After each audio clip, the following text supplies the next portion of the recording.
pabalik na kami dito. Thank you. Nag-ride out kami ng 2 a.m. And then, hindi na ako nakapag-record ng papunta kasi sobrang dilim. Hindi ko na-set up ng mabuti yung action camera ko. Kaya ito, pabalik na kami sa starting point. Lumitaw na si Haring Araw. Minamadali na namin kasi pagka inabot na kami ng tanghali dyan, sobrang init. Ayan, nagre-ready na ako dyan sa paahon.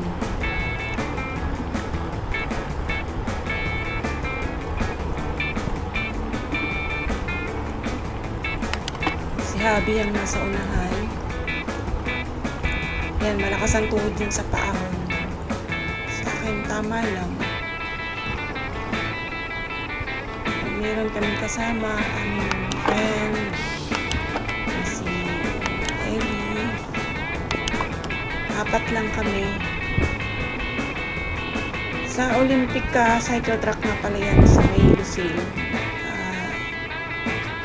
Longest continuous cycle track daw dito sa Qatar. 5th time na namin yan. Ayan, mahataw na si husband. Rat-rat na kasi paahon. Diyan malakas ang tuhod niya. Tawa ko dyan dahil naunahan niya pa yung si Ellie. Kung malakas siya sa paahon, ako naman malakas sa palusong.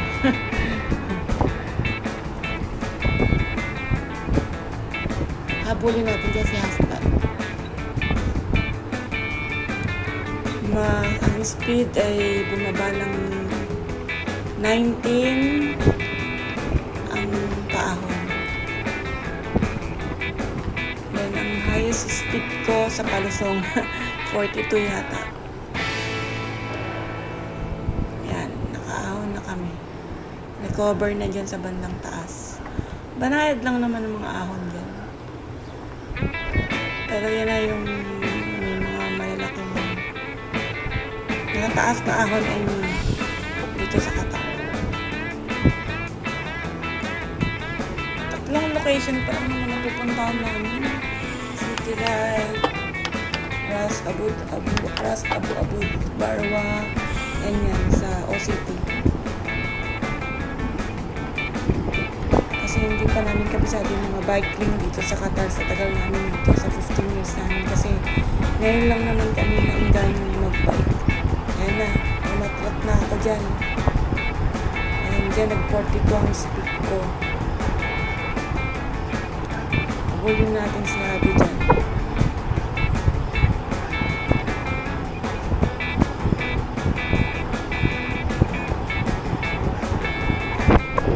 Patag na dyan, patag na. Kaya nag-40 na ako. Dyan nag-41.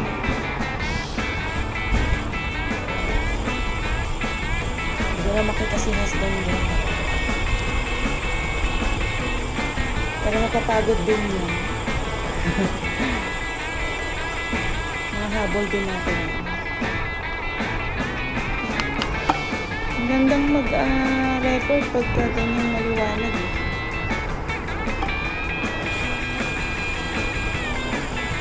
Saka ang maganda dito sa OCT is wide yung pinaka-bike lane. Kala mo kalsada talaga pero bike lane lang. 2-way na bike lane. Sa iba kasi makikitid eh. Hindi ko pa rin siya mahabol. Saan na ba yun? Medyo malayo pa lang natin. Ayan na. Nakikita ko na yung likod. Haharang siya yan sa akin eh. Mahilig yan humarang. Kaya minsan napapagalitan. Ayan. Medyo ekis-ekis yan. Nakapagod din kasi yan eh. Kaya para malakas tuhod talaga niya sa ahon. Kaya naman sa lusong at patag. Pero at least hindi na ako tumutukod pag ahon. Dati, tinutulak ko talaga yun. Yung unang punta namin. Nakaka-enjoy mag-bike kasi tingnan mo yung mga view, look at the view, yung sunrise. Kaya mas gusto namin yung midnight hanggang sa madaling araw. Kaya naharang na yan sa akin.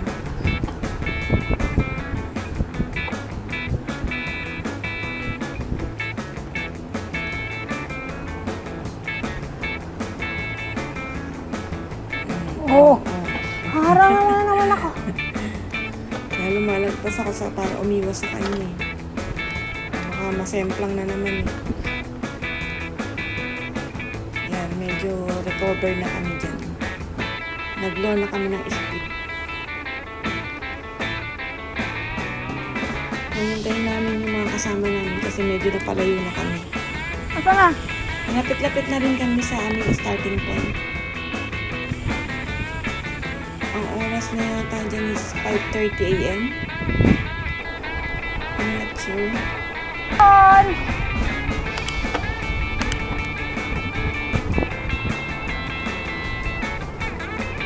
So, yan lang na. Padyak lang ng padyak. Padyak lang ng padyak. Masarap pa ang panahon kasi pag tag-init na parang mahirapan na kami makapag-ride out. Kasi grabe init dito. Konting ano lang sunog. Saka lang sana kung sunog medyo mahapdi talaga sa ano eh. Mangingitim ka na, mahapdi ka sa balat. Kahit na naka-sunblock ka. Sa 25 to, hindi ko mababa ng 25 yung speed ko dyan. Ito yung mamimiss namin dito sa Qatar eh, yung magandang bike lane. Sa Pilipinas, for sure, puro road talaga doon. Okay lang. Ayan, lulusong na ako dyan. Another palusong. Ay, sorry. Paahon pala. Hindi pala palusong. Naka 15 kilometers na kami. 32, almost 33 kilometers kasi pabalik at papunta. Ayan, bumababa na ng 22 ang aming speed kasi paahon. At least hanggang 19 na ang pagbaba. Kasi dati talagang tumutukod ako at nagtutulak.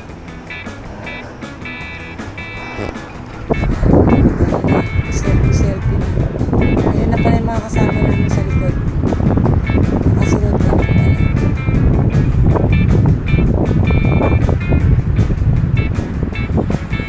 Mula na ang aking business dyan at medyo mainit-init ko. Kahit na sinag lang ni haring araw. Kaya water break mula kami sa gate.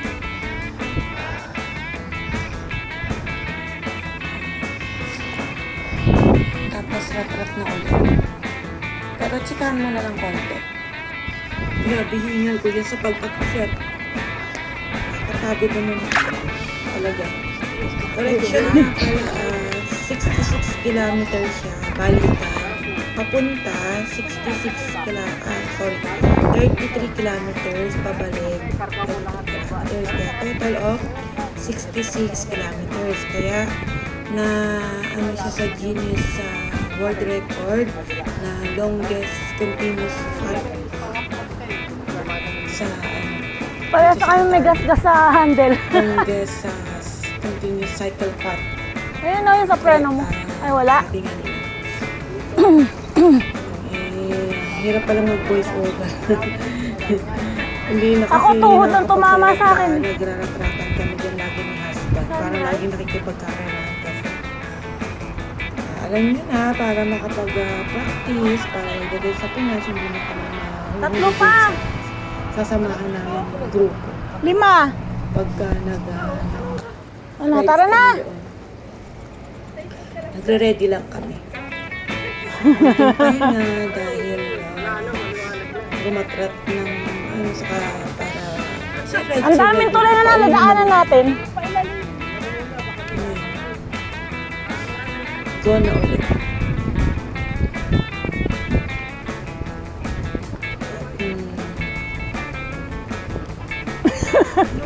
pauwi, medyo lumamig-lamig. Pero nung umatrat na, medyo umilat na sa katawan. Ayan, paahon na ulit dyan. Kaya nagre-ready na ako. Nag-change na ako ng mail. Kaya nakaahon na kami. Sila Habi na yan padating.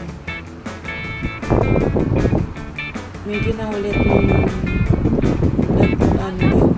nag-CR muna. Si Habi at ang isa naming kasama. Hindi na ulit kami dyan. Kunting pahinga. Pag-ahon. Tayo ng konti sa taas. Yun ang paborito kong parte ng Palasan. Nakikita na namin ang building. Ibig sabihin, malapit na kami sa aming starting point. Ayan ang magandang part dyan, yung Palasan. Sarap!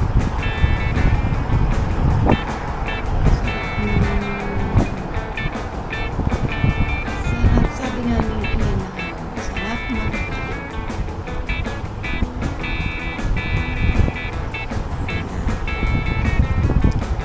Chill ride na lang. Para naman yan, hindi masyadong nalaspot. Actually, di naman kami nalaspot dyan. Kasi kinabukasan yung nag-ride out ulit kami. Ganun naman sa Ras Abu-Abud na paborito din namin. Kasi solo din namin minsan. Ayan, paahon na naman pala. Another paahon. 5 tulay kasi ang meron dyan.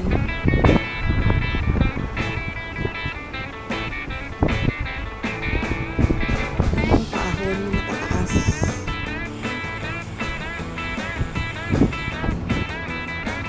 Kaya na ulit. Masakit na ang tulay. Doon na sa kabilang side.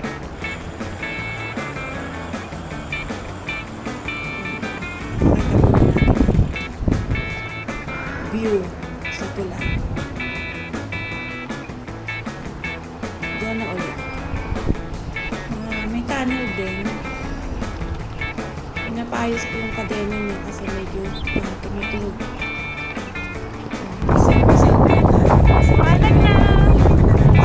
Morning!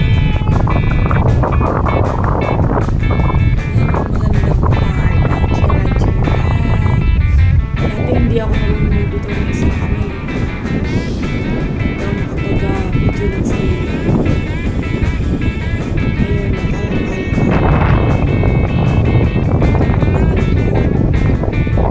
Ayun, nakaka-relax dyan. Pag-bike ka. Amin pa lang. Instagram na. Pang YouTube na pala. Sarap mag-vlog dyan.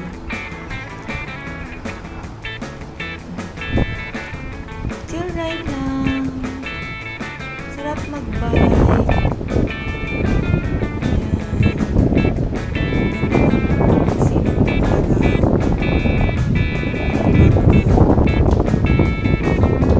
Kita yun. Ang ganda ng pagkakakuha ko. Kita yung kamay ko. Bye-bye.